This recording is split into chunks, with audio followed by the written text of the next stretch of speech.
The PlayStation Vita is a very interesting handheld, one that has only gotten better over time, and one that is an easy one to recommend, only getting easier to recommend as time passes. Now with that said, the PS Vita is about to be 11 years old, and most people wouldn't buy hardware that old at this point, for the exception of a few devices. One of those devices is going to be the PS Vita, which only continues to stand the test of time. So should you get a PS Vita in 2023? The answer won't surprise you, because it is a resounding yes. So let's dive right in.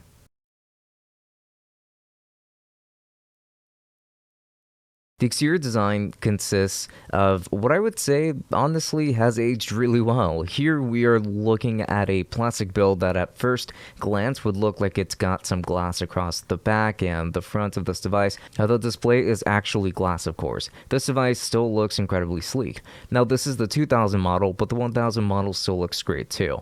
The build is really nice, and the reasonable heft to a device that's this thin and small is also very welcome. I absolutely love the look of the Vita to this day. On the front, you're going to find some of the best buttons on any handheld.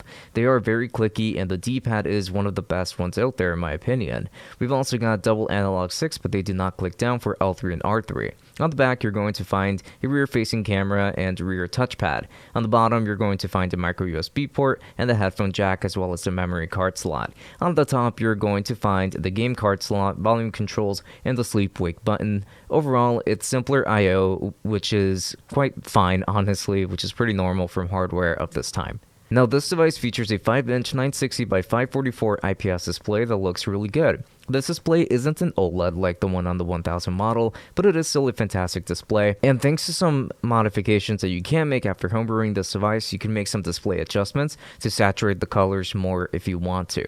That's exactly what I did, but by default, it's very nice to look at regardless. This is also one of the aspects regarding the device that has aged pretty well here. Even though it is not an HD display, games on it still look very good, and I'm not at all concerned about that. The speakers haven't aged very well, on the other hand. They're just okay, though the positioning is pretty good. They're front firing and features a stereo pair too, so why not have a listen?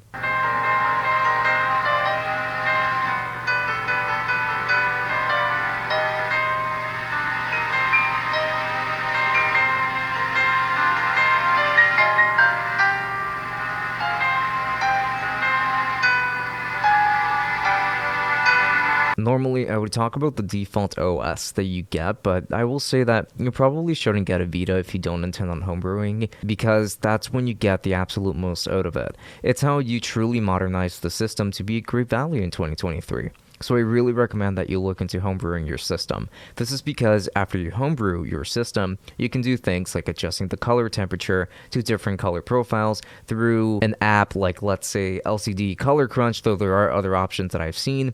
Download many community-created themes for your Vita, like this Kingdom Hearts theme that looks amazing. You can start installing emulators and so much more. Especially considering how many systems the Vita can play, you can even improve the speakers, their software, and there's a myriad of other things that I haven't even talked about here, but homebrewing your system opens it to just so many customizations. You would be losing out if you don't do it.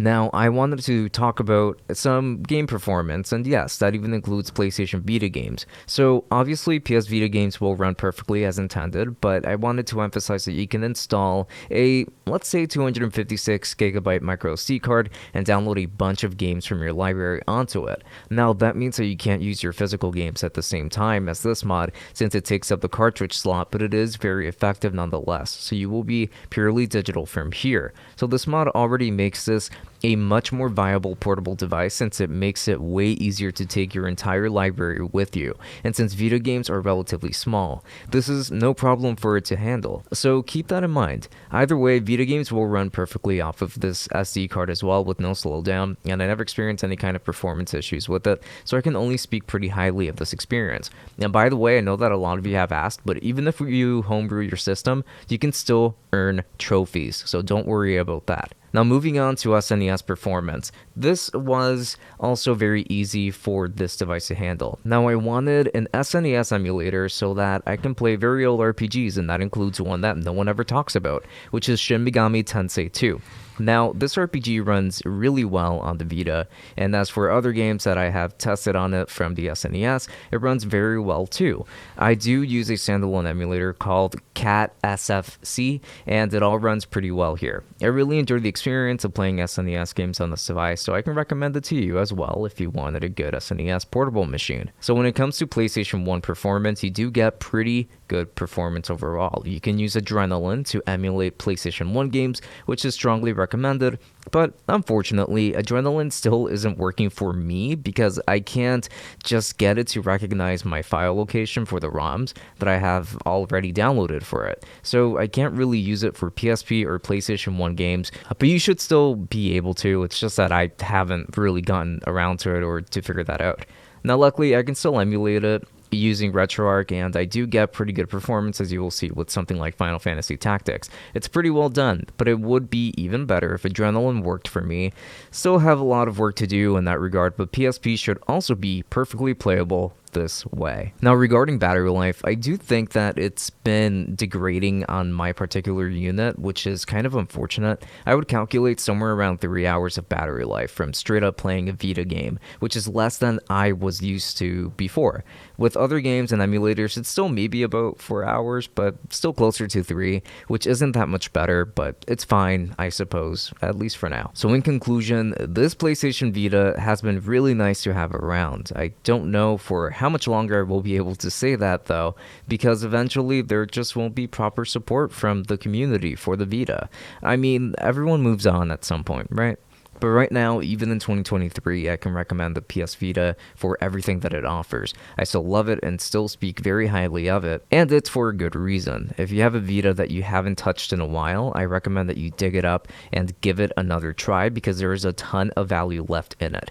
For me, the Vita will stay alive, pun intended, for quite a while. This will be my last video on the Vita for the next while, but hopefully this helps a lot of people who are on the fence and those who do already have one to give it a try, because once it's fully set up, there is no going back. So thank you so much for watching this video all the way up until the very end. I do very much appreciate it. I know that this one was more so on the shorter side of things, but it really doesn't take that much time to explain that a PlayStation Vita is in fact worth it in 2023. So hopefully this video was still helpful to you. Now, I am going to be leaving links to my Instagram in case you're interested in following me over there, of course. So that's going to be in the description.